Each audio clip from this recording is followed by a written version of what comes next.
Olá a todos, eu sou Heitor, curso de Engenharia da Computação na PoliUSP, e vou falar um pouco para vocês do meu projeto desenvolvido nos anos 2023 e 2024, com orientação do professor Arthur Jordão, do departamento do PCS.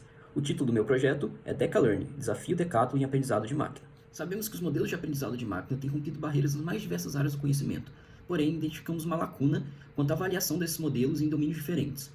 Portanto, propomos o DecaLearn. Deca, de Decathlon, daquele esporte de 10 modalidades distintas, representando os diferentes domínios, e Learning de aprendizado. Propomos uma avaliação unificada desses modelos em diferentes domínios. Portanto, buscamos responder a questões de pesquisa como: será que a alta habilidade preditiva de um modelo pode ser transferida quando se considera domínios diferentes? Tem algum modelo que se destaca considerando todas as aplicações? Se sim, será que o custo atrelado à aquisição desse modelo não é muito elevado? Tem alguma tarefa que impõe desafios maiores que outras? Quais modelos contornam esses desafios? Para montar nosso Decathlon, seguimos a seguinte metodologia. Primeiro, selecionamos bases de dados que englobassem os múltiplos domínios, como produção de petróleo, classificação de imagens, de textos, diversas tarefas. Depois, selecionamos os modelos e estados da arte apontados pela literatura. Envolvemos diversos modelos: árvores de decisão, redes neurais, automieres, transformers, ensemble desses modelos, dentre outros. Depois, a gente avaliou a performance preditiva desses modelos nas diversas tarefas que selecionamos.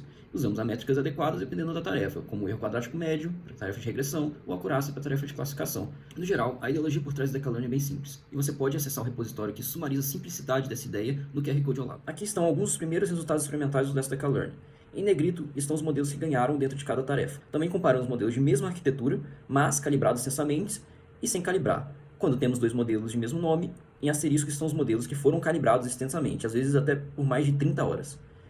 Com isso, conseguimos concluir que os modelos de árvore de decisão são os que mais se destacam quando comparamos tarefas distintas. Também vimos que uma calibração extensa não leva um ganho tão significativo assim na métrica selecionada. Então, você pode calibrar por dias para ter um aumento percentual, por exemplo, de acurácia de 1 ou 2 pontos percentuais. E também destacamos que tem modelos que são limitados, mas que se destacam muito bem para as tarefas em que eles foram feitos para performar. Por exemplo, o TAB-PFN. A tabela 1 é uma análise unificada dos modelos. Classificamos eles de acordo com uma métrica que leva em conta uma média ponderada das aparições dos modelos em top 1, 2 ou 3. Podemos ver que o TAB-PFN só pode ser aplicado em uma tarefa, porém ele foi o que melhor performou nessa tarefa.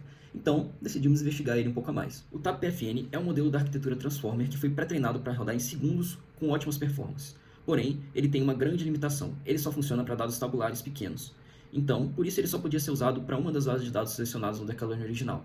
Para explorar ele mais a fundo, selecionamos novas bases de dados. Essas bases de dados também extrapolavam o limite dele, mas resolvemos analisar como ele performava quando aplicado técnicas de redução de volume de dados, core sets para diminuir a quantidade de amostras e feature selection para diminuir a quantidade de características. Na figura 1, podemos ver como a PFN performa quando aplicado core sets, que reduz drasticamente a quantidade de amostras em uma base de dados. Nessa base de dados, reduzimos de 48.000 amostras para apenas 1.000 amostras e vemos que o TAB-PFN teve uma perda apenas de 3 pontos percentuais quando comparado ao top 1 do nosso DecaLearn, o AutoGluon. Vale ressaltar também que pela primeira vez o TAB-PFN conseguiu rodar nesse conjunto de dados. Mas os métodos de core set também ajudam qualquer modelo quanto ao tempo de calibração e treinamento, pois o volume de dados é menor.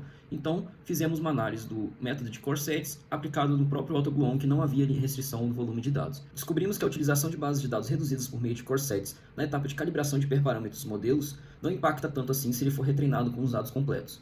Vimos até mesmo um aumento de acurácia, quando essa era a métrica, em alguns modelos, que pode ser explicado pelo fato de um modelo conseguir explorar mais possibilidades de hiperparâmetro em menos tempo, já que ele tem um conjunto menor de dados para trabalhar. Descobrimos também que o TAB-PFN é um ótimo modelo no compromisso tempo-desempenho, já que apesar dele não obter as melhores performances, ele chega muito perto delas, mas ele roda em segundos em vez de horas.